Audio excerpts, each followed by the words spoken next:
The morning sun cast long shadows across the Naval Special Warfare Training Compound in Coronado as Lieutenant Commander Jake Morrison watched the newest batch of SEAL candidates struggle through their final Hell Week exercises.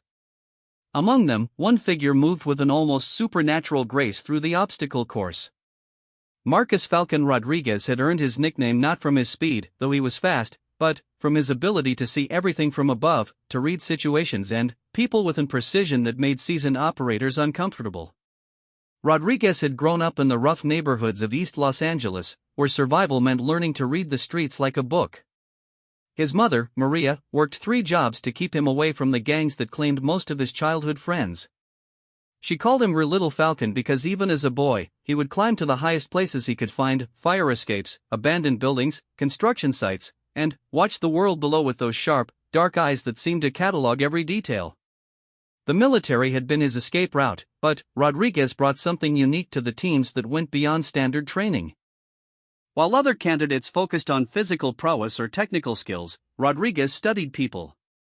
He memorized facial expressions, voice patterns, body language. He could predict when an instructor was about to spring a surprise inspection or when a teammate was about to crack under pressure. This ability made him invaluable during training exercises, but it also made some of his fellow SEALs nervous. During one particularly brutal training mission in the Nevada desert, Rodriguez had saved his entire squad from what would have been a catastrophic ambush.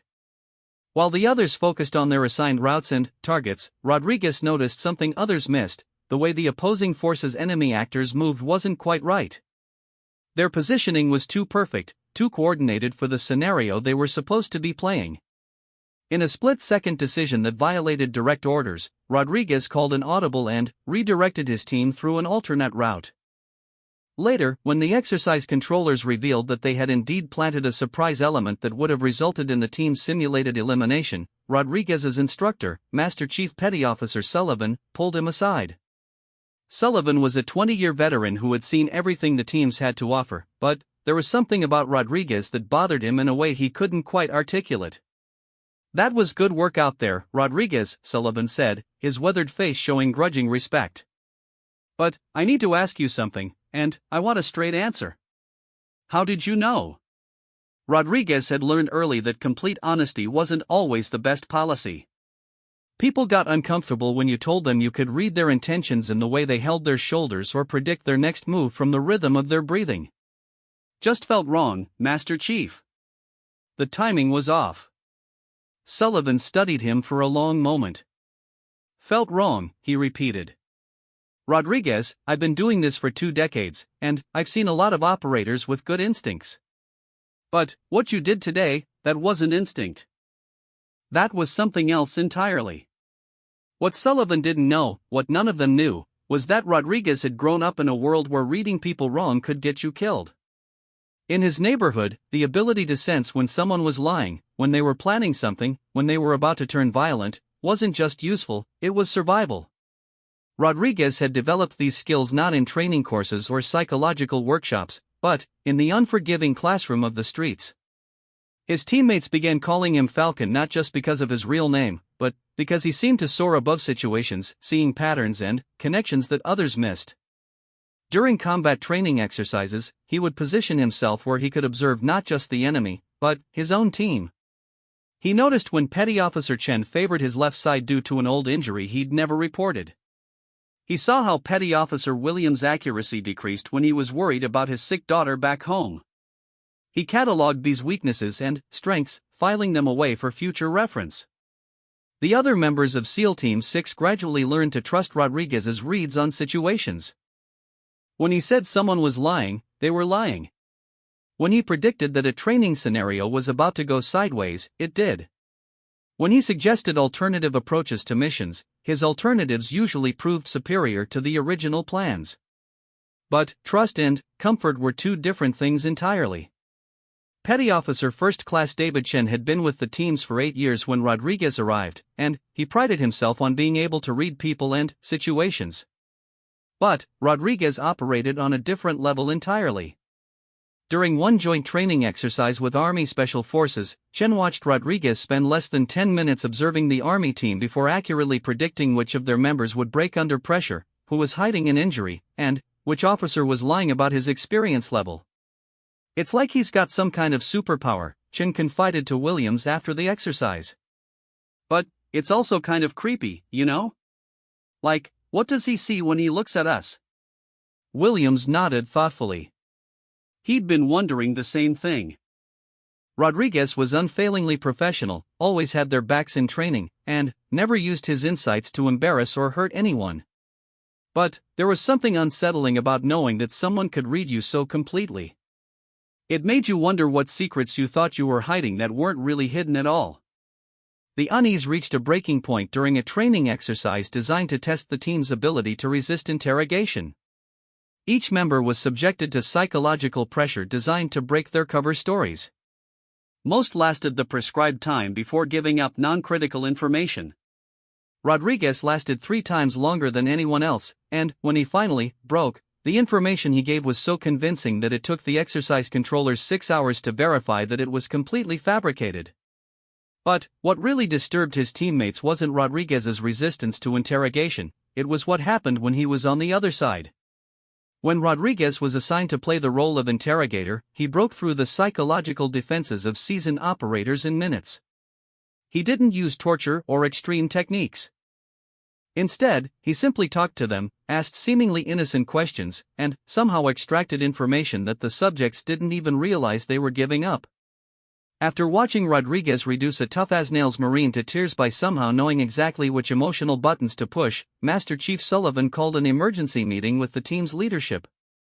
Present were Lieutenant Commander Morrison, Senior Chief Petty Officer Jackson, and the base psychologist, Dr. Sarah Hendricks. "We need to talk about Rodriguez," Sullivan began without preamble. "The kid's got skills that go way beyond anything I've seen in 20 years of special operations. But I'm starting to wonder if we really know what we're dealing with here." Dr. Hendricks had been observing Rodriguez as well, and she shared Sullivan's concerns. "His psychological profile shows extremely high emotional intelligence, but there are some anomalies that worry me. He demonstrates an unusual ability to compartmentalize and manipulate social situations. On paper, these are valuable skills for a special operator. In practice, it makes everyone around him nervous as hell," Lieutenant Commander Morrison finished. "I've got seasoned SEALs asking for transfers because they don't feel comfortable around one of their own teammates. That's not sustainable." Senior Chief Jackson had been quiet during the discussion, but now he leaned forward. "Has anyone considered that maybe Rodriguez isn't the problem? Maybe the problem is that we're not used to working with someone who's genuinely better at reading people than we are. In my experience, when operators start feeling uncomfortable around a teammate, it's usually because that teammate is showing them something about themselves they don't want to see." The debate continued for hours, but no clear resolution emerged.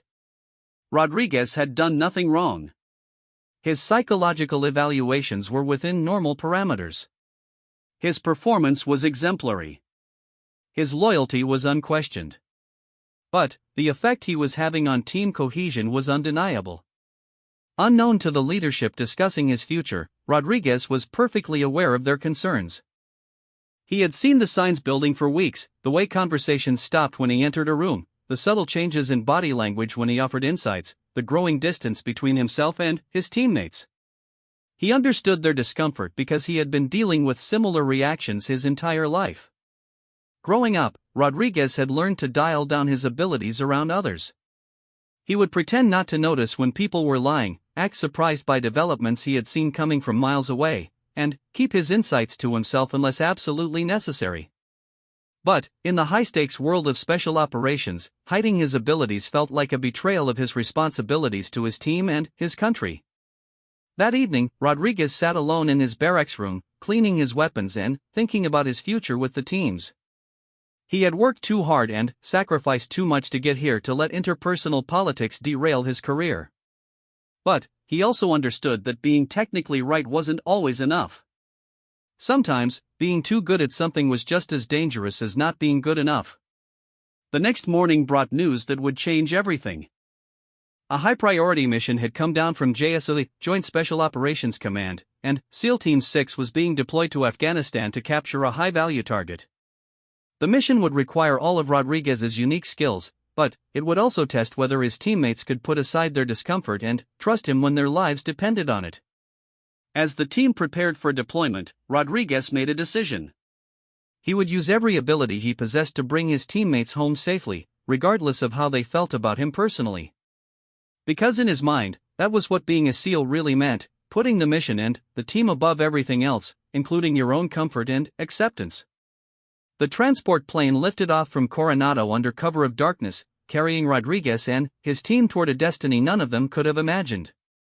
In the cargo hold, surrounded by weapons and equipment, Rodriguez closed his eyes and began the mental preparation he had developed over years of reading dangerous situations and dangerous people. He didn't know it yet, but this mission would force his team to confront not just the enemy they were hunting, but the assumptions they had made about their most enigmatic teammate. The name Falcon was about to take on a meaning none of them expected, and the lessons they learned would reshape their understanding of what it truly meant to trust someone who saw too much. The Afghan mountains were unforgiving in the pre-dawn darkness as SEAL Team 6 moved through the rocky terrain toward their target compound. Intelligence indicated that Mahmoud al-Rashid, a key Taliban commander responsible for coordinating attacks against coalition forces, was holed up in a fortified compound in the Hindu Kush Mountains. The mission seemed straightforward: insert, capture or eliminate the target, extract. But Rodriguez felt something wrong in the air, a tension that went beyond the normal pre-mission nerves. As the team established their observation post on a ridge overlooking the target compound, Rodriguez studied the scene below through his night vision scope. The compound looked exactly as briefed: a main building surrounded by a defensive wall, 2 guard towers, and what appeared to be normal security patterns. But Rodriguez's instincts, honed by years of reading people and situations, were screaming warnings. "Something's off," Rodriguez whispered into his comm unit to Lieutenant Commander Morrison, who was positioned 50 meters to his left. "Elaborate," Morrison's voice crackled back through the encrypted channel. Rodriguez continued scanning the compound, his mind cataloging details that didn't quite fit the intelligence picture. "The guard rotations are too precise. Real guards get lazy, take shortcuts, vary their timing. These guys are moving like they're performing for an audience." Petty Officer Chen, positioned at the team's southern flank, interrupted the conversation. "Rodriguez, intel confirms this is the target location. We've got satellite confirmation, signals intelligence, the works. Are you saying all of that is wrong because the guards are too punctual?" The skepticism in Chen's voice was clear, and Rodriguez could sense the eye-rolling happening across the team's positions. This was exactly the kind of moment that had been causing tension back at base. Rodriguez's reads on situations were usually accurate, but they often contradicted standard intelligence and made the team question established procedures. "I'm saying something feels wrong," Rodriguez replied calmly. "Give me 5 more minutes to observe." Senior Chief Jackson's voice cut through the discussion. "We don't have 5 minutes. The timeline is tight, and we need to move while we still have darkness for extraction. Rodriguez, I know you've got good instincts, but we can't abort a mission based on a feeling." Rodriguez fell silent and continued his observation, but his unease only grew. The compound's defensive positions were too obvious, the guard patterns too visible. In his experience, real high-value targets were either completely invisible or protected by security that you couldn't see until it was too late. This felt like something designed to be observed. As the team prepared to move into assault positions, Rodriguez noticed movement in the compound that confirmed his worst fears. Through his thermal scope, he could see heat signatures moving through the main building in patterns that didn't match the intelligence briefing. Instead of the 6 to 8 occupants they had been told to expect, Rodriguez counted at least 15 warm bodies, and their movement patterns suggested military training. "Boss, we've got more people in there than briefed," Rodriguez reported. "I count 15 plus signatures, and they're moving like operators, not civilians or typical insurgents." Morrison paused the advance and confirmed Rodriguez's count through his own optics. "Roger that. 15 confirmed. Jackson, what's your read?"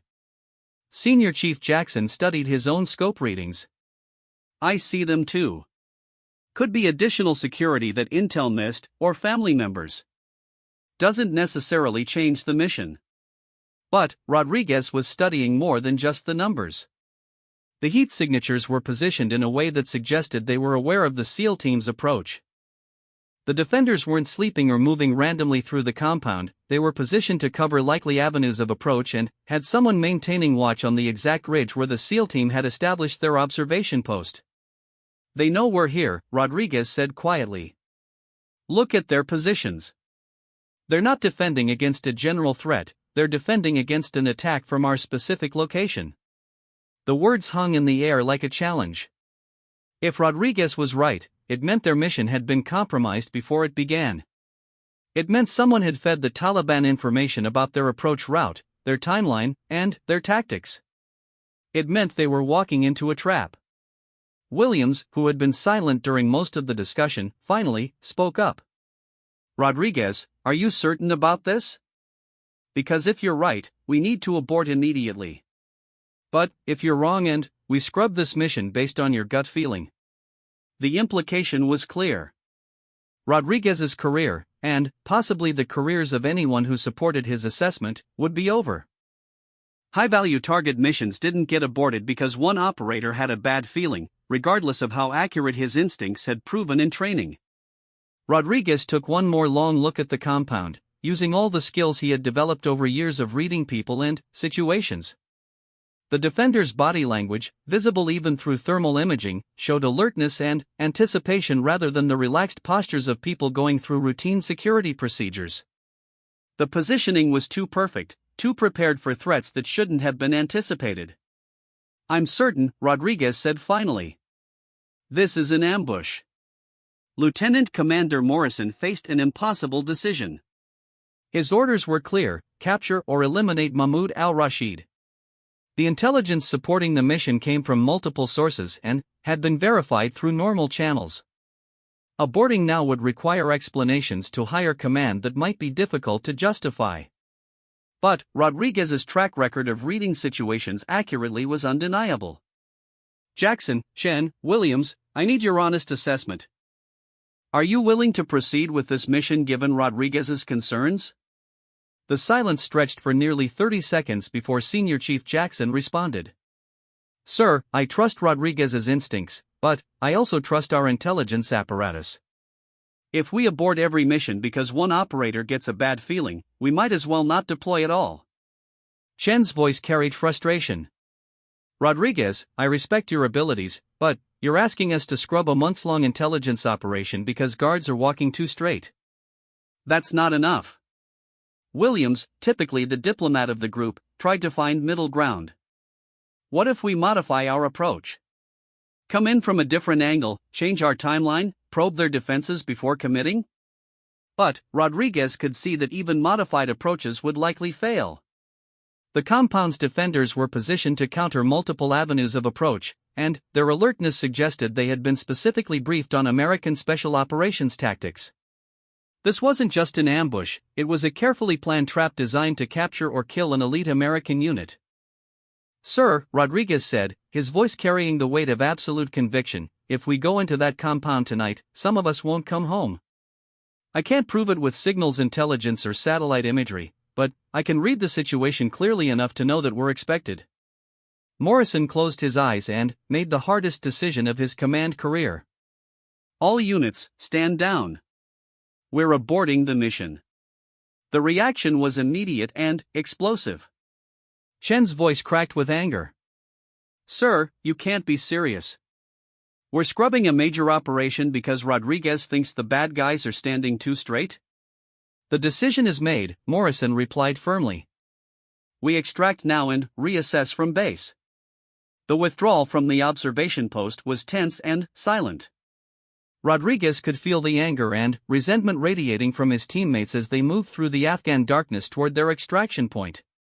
He understood their frustration. From their perspective, he had just convinced their commander to abort a critical mission based on nothing more than intuition and paranoia. The helicopter ride back to base was the longest 2 hours of Rodriguez's military career. Sitting in the cargo bay surrounded by teammates who wouldn't meet his eyes, he wondered if he had just ended his time with the teams. Even if he was right about the ambush, proving it would be nearly impossible. And if he was wrong? 3 hours after the teams returned to base, Lieutenant Commander Morrison was called to an emergency briefing with Colonel Sarah Bennett, the Joint Special Operations Command representative overseeing their operations in Afghanistan. The meeting did not go well. Commander Morrison, Colonel Bennett began without preamble, "I need you to explain why a months-long intelligence operation was scrubbed at the last minute because one of your operators had a bad feeling." Morrison had been preparing for this conversation during the entire flight back, but he still struggled to find words that would adequately explain Rodriguez's unique abilities without sounding like he was endorsing supernatural nonsense. "Colonel, Petty Officer Rodriguez has demonstrated an exceptional ability to read situations and predict outcomes. His assessment was that the target compound was prepared for our specific approach and that proceeding would result in American casualties." His assessment, Colonel Bennett repeated slowly. "Based on what intelligence? What signals intercepts? What changes in enemy behavior patterns?" "Based on his observation of defensive positions and guard behavior that suggested advanced knowledge of our mission parameters." Colonel Bennett's expression made it clear what she thought of that explanation. "Commander, I have satellite imagery, signals intelligence, human intelligence, and communications intercepts all confirming that Mahmoud al-Rashid was in that compound last night. We had a clear shot at a high-value target, and you aborted because one operator thinks guards were walking funny." Morrison knew how it sounded, but he also knew Rodriguez. "Colonel, with respect, Rodriguez has never been wrong about these kinds of assessments. If he says it was an ambush, it was an ambush. That's exactly the kind of thinking that concerns me, Commander. You're treating one operator's hunches like intelligence gospel. That's not how special operations work." The meeting continued for another hour, with Colonel Bennett making it clear that Morrison's decision to abort would be reviewed by higher command and that future mission parameters would be adjusted to prevent similar incidents. Morrison left the briefing knowing that both his career and Rodriguez's were now under intense scrutiny. Meanwhile, Rodriguez sat alone in the team's briefing room, studying after-action reports from previous missions and trying to understand why his teammates consistently resisted his assessments. He knew his abilities made people uncomfortable, but he had assumed that in a combat environment, results would matter more than comfort levels. The door opened and Dr. Sarah Hendricks, the base psychologist, entered. She had flown to Afghanistan specifically to evaluate the team dynamics that had led to the mission abort. "Petty Officer Rodriguez, I'd like to talk with you about last night's mission." Rodriguez looked up from his reports. "Ma'am, I know how it looks. I know my teammates think I'm paranoid or delusional. But that compound was prepared for us. Everything about it was wrong." Dr. Hendricks sat down across from him. "I'm not here to evaluate whether you were right or wrong about the tactical situation. I'm here because your teammates are struggling to trust someone whose decision-making process they don't understand. From their perspective, you're asking them to risk their careers and their mission success on insights you can't explain or replicate." "But I can explain them," Rodriguez protested.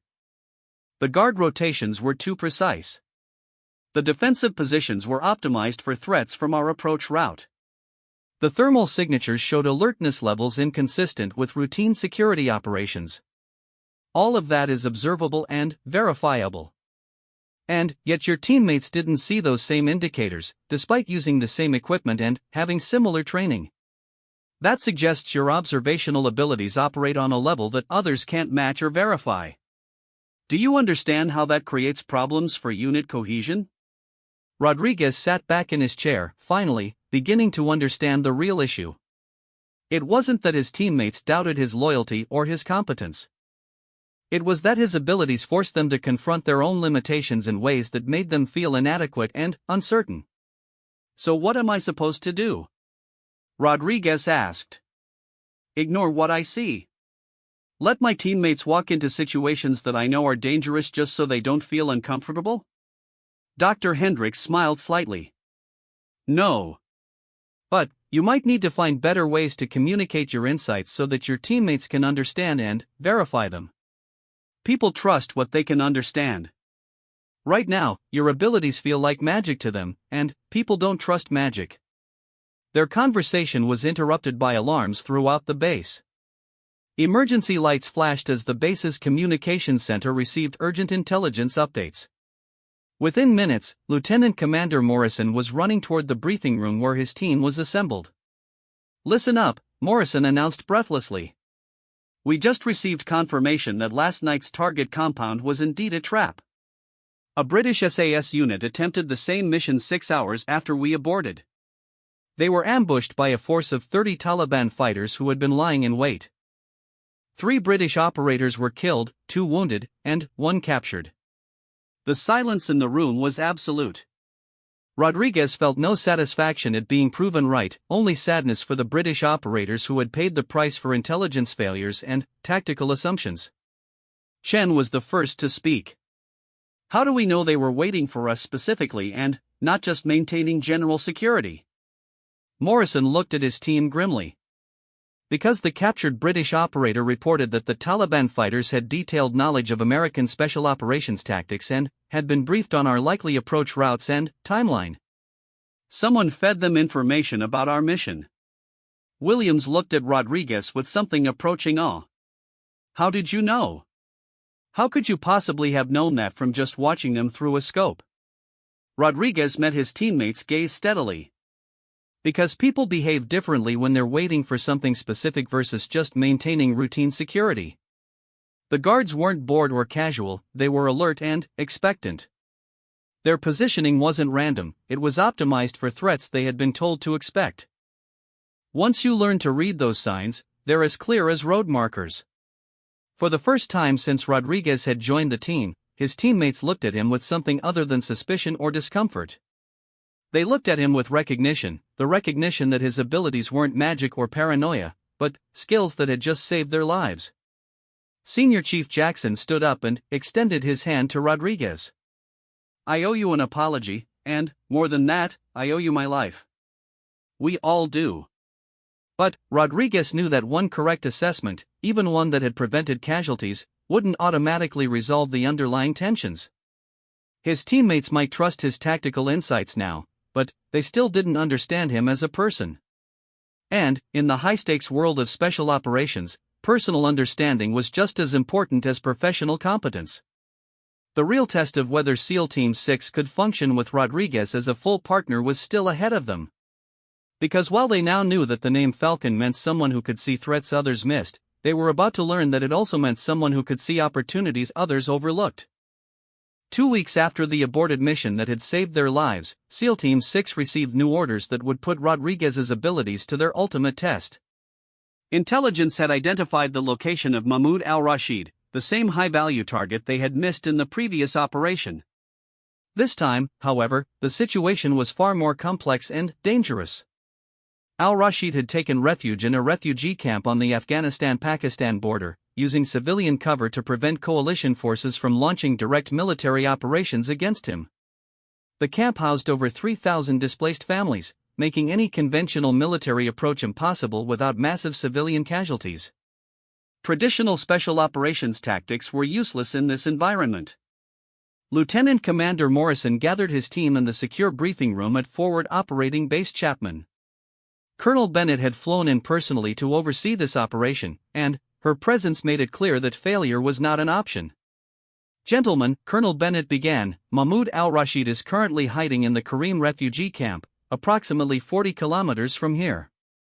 He's using the civilian population as human shields, and our intelligence indicates he's planning a major attack against coalition forces using weapons smuggled through the camp." She activated a large display showing satellite imagery of the sprawling refugee camp. Hundreds of tents and temporary structures spread across several square kilometers, with thousands of innocent people going about their daily lives completely unaware that a terrorist leader was hiding among them. "The problem," Colonel Bennett continued, "is that we can't locate al-Rashid within the camp using conventional surveillance.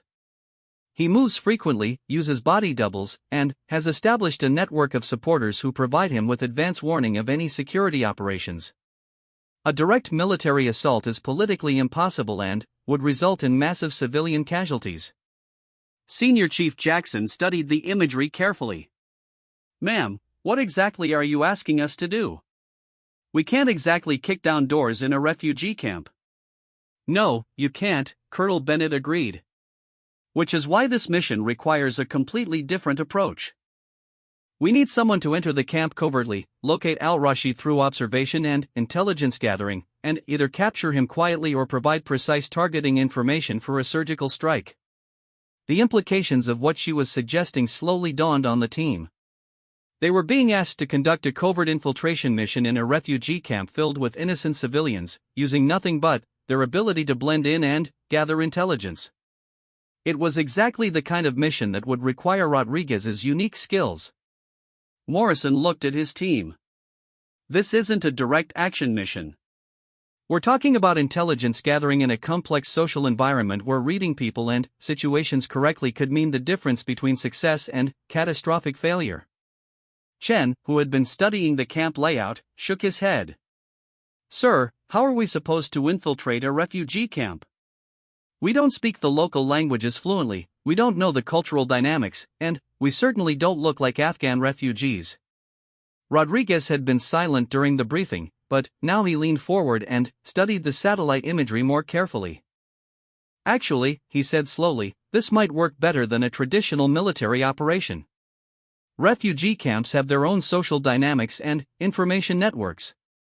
If you understand how those networks function, you can gather more intelligence than any amount of electronic surveillance.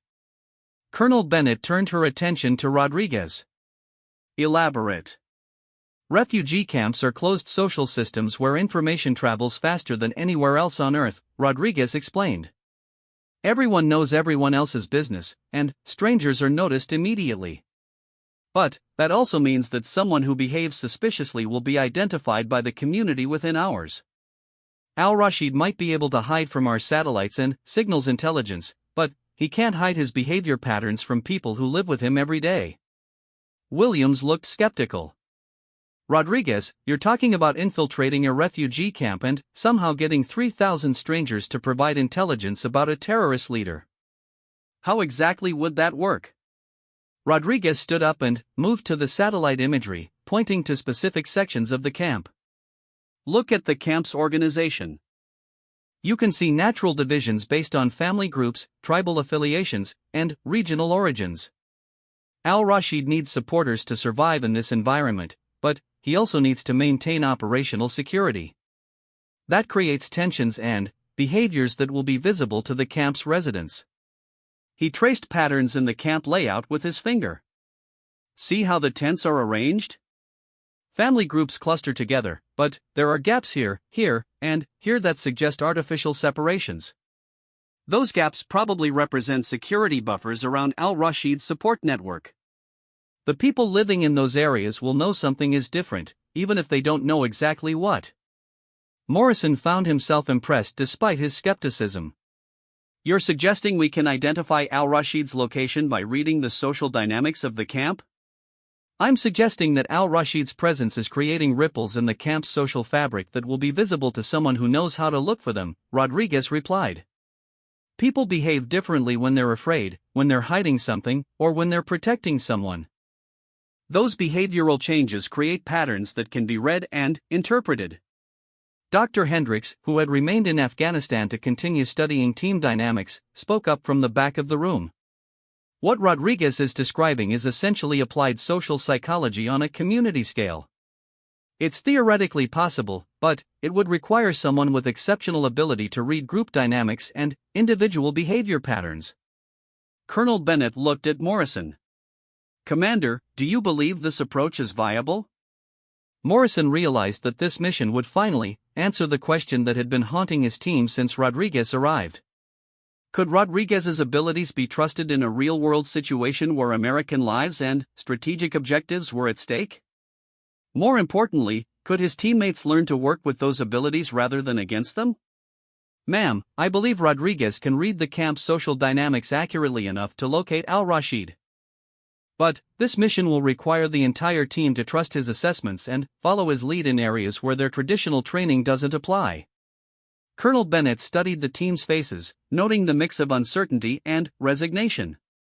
Gentlemen, I'm going to authorize this mission, but with specific parameters. Rodriguez will lead the intelligence gathering phase, with the rest of the team providing support and security. If his approach produces actionable intelligence within 72 hours, we proceed to the capture phase. If not, we extract and develop alternative options. The mission planning took 18 hours, with Rodriguez working alongside intelligence analysts to develop detailed profiles of the camp's population and social structures. Using satellite imagery, communication intercepts, and refugee registration data, they built a comprehensive picture of how the camp functioned as a community. Rodriguez studied every detail with the same intensity he had once applied to reading the streets of East Los Angeles. He memorized family relationships, tribal affiliations, economic networks, and power structures. By the time planning was complete, he could identify key community leaders, predict how information would flow through different sections of the camp, and understand which residents would be most likely to notice unusual activities.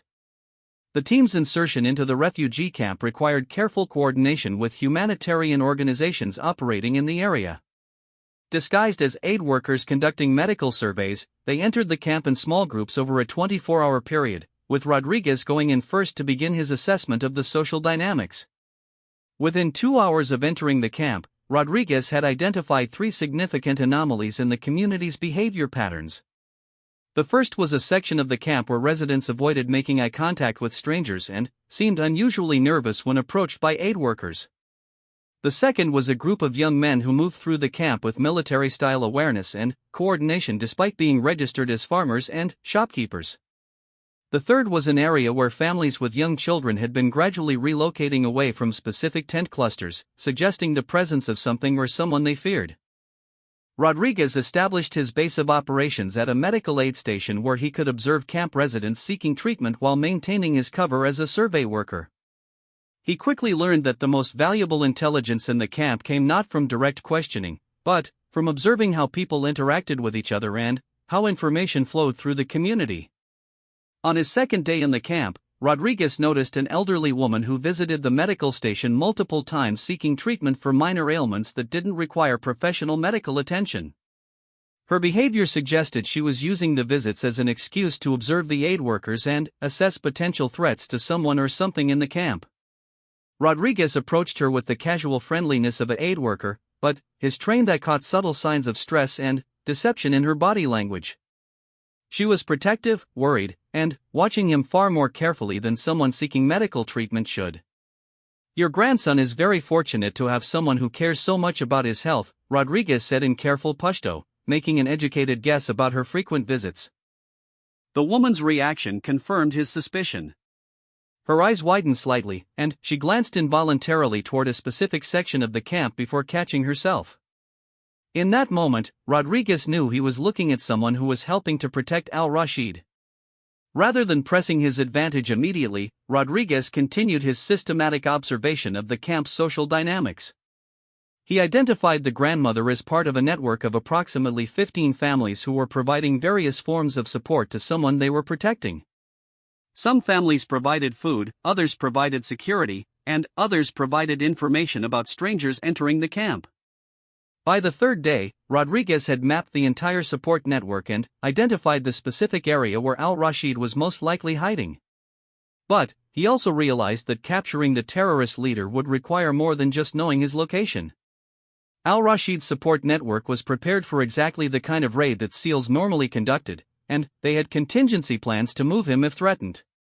Rodriguez called for an emergency meeting with his team at a predetermined location outside the camp. Morrison, Jackson, Chen, and Williams gathered in the ruins of an abandoned village 2 kilometers away, where Rodriguez briefed them on his findings. "Al-Rashid is in the camp, and I know where," Rodriguez began.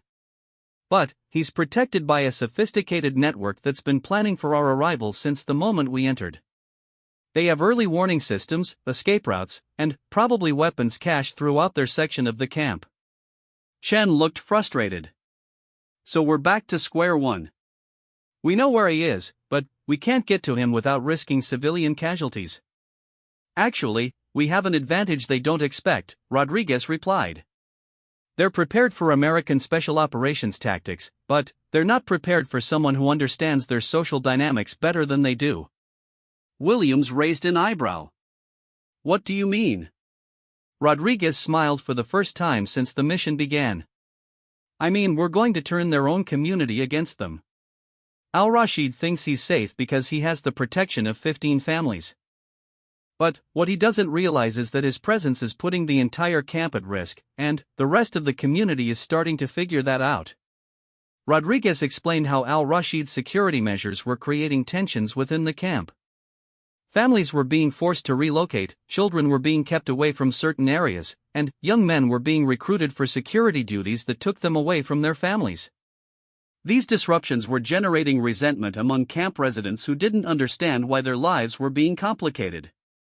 The beauty of it is that al-Rashid can't explain to the community why these security measures are necessary without revealing his identity, Rodriguez continued.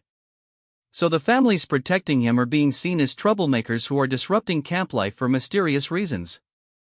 Morrison began to understand Rodriguez's plan. You want to amplify the community's resentment and turn it against al-Rashid's support network. Exactly. And I know how to do it without firing a single shot or putting any civilians at risk. Over the next 24 hours, Rodriguez implemented a psychological operation that used the camp's own social dynamics to isolate al-Rashid from his protective network. Working through trusted community leaders, Rodriguez spread carefully crafted information suggesting that the security disruptions in their section of the camp were attracting unwanted attention from Pakistani security forces. The beauty of Rodriguez's approach was that it was essentially true. The unusual activities around al-Rashid were attracting attention, and that attention posed a genuine threat to the entire camp's safety. Camp residents didn't need to know about American Special Operations Forces to understand that harboring dangerous people could bring violent consequences. Within 18 hours, the social pressure on al-Rashid's support network became unbearable.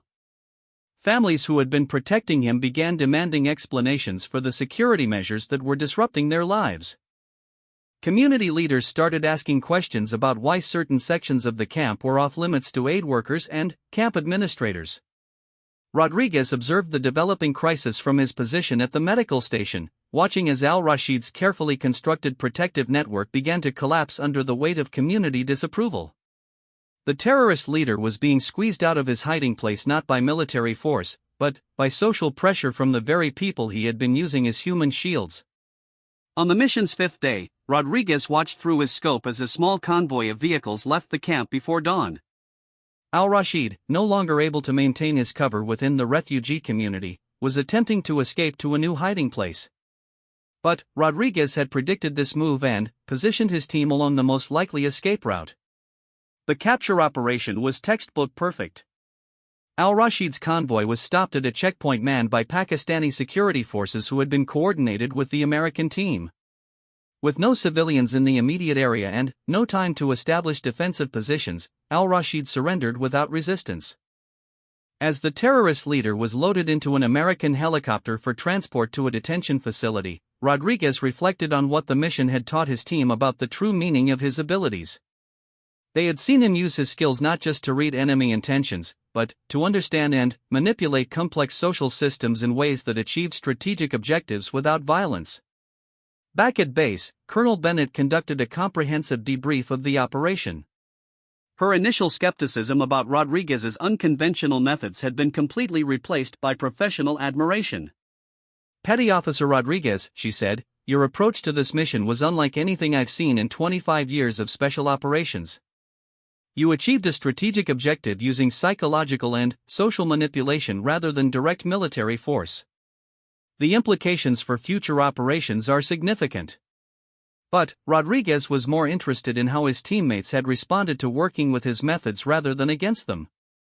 For the first time since joining the team, he had felt like a full partner rather than an uncomfortable outsider. Senior Chief Jackson summed up the team's new understanding during their final debrief. "Rodriguez, I spent the last 6 months trying to figure out how to work around your abilities. This mission taught me that the real challenge is learning how to work with them. You don't just see things differently, you see things that the rest of us miss entirely." Shen nodded in agreement. "I kept thinking your insights were just lucky guesses or paranoid overthinking. But watching you map the social dynamics of that refugee camp and predict exactly how people would behave, that's not luck. That's a skill set we need to understand and integrate into how we operate." Williams had been quiet during most of the debrief, but now he looked directly at Rodriguez. "I owe you an apology. I spent so much time being uncomfortable with your abilities that I never bothered to understand what they could accomplish. This mission showed me that having someone on the team who can read people and situations the way you do isn't just useful, it's revolutionary." Morrison smiled as he watched his team finally come together as a truly cohesive unit. "Gentlemen, I think we've all learned something important about what it means to trust a teammate whose abilities we don't fully understand. Rodriguez's skills aren't just about reading body language or predicting behavior, they're about understanding human nature at a level that opens up tactical and strategic possibilities we never considered." Rodriguez felt a weight lifting from his shoulders that he had been carrying his entire military career. For the first time, his abilities were being seen not as a source of discomfort or suspicion, but as a valuable tool that made his team more effective and more successful. "Thank you," Rodriguez said simply. "But I need you all to understand something. These abilities aren't magic, and they're not infallible. They're skills that I developed out of necessity, and they work best when they're supported by teammates who understand both their strengths and their limitations." Dr. Hendricks, who had observed the entire evolution of team dynamics, offered her professional assessment. "What I've witnessed over the past few months is a perfect example of how elite teams can integrate unique capabilities without losing cohesion. The initial resistance to Rodriguez's abilities was natural. People are uncomfortable with skills they don't understand. But once the team learned to trust and utilize those skills, they became significantly more capable as a unit." As SEAL Team 6 prepared for their next deployment, Rodriguez realized that the name Falcon had evolved to mean something more than just his ability to see situations from above. It had come to represent a different way of understanding and engaging with the world, one that relied on reading human nature rather than just applying military force. His teammates had learned that working with someone who possessed exceptional abilities to read people and situations didn't make them weaker or less important. Instead, it gave them access to tactical and strategic approaches that were impossible to achieve through conventional means. The mission in Afghanistan had proven that the name Falcon meant someone who could soar above the obvious and see patterns, opportunities, and threats that others missed. But, more importantly, it had proven that elite teams could learn to trust and integrate exceptional abilities without losing their identity or effectiveness. Rodriguez knew that future missions would continue to test his team's ability to work with his unique skills. But, for the first time since joining the SEALs, he was confident that his teammates understood both the value and the responsibility that came with having someone who could read the world in ways that others couldn't. The name Falcon had indeed meant something. It meant having the vision to see not just what was happening, but what was possible. And SEAL Team 6 had learned that lesson the hard way, through missions that tested not just their tactical abilities, but their capacity to trust each other completely.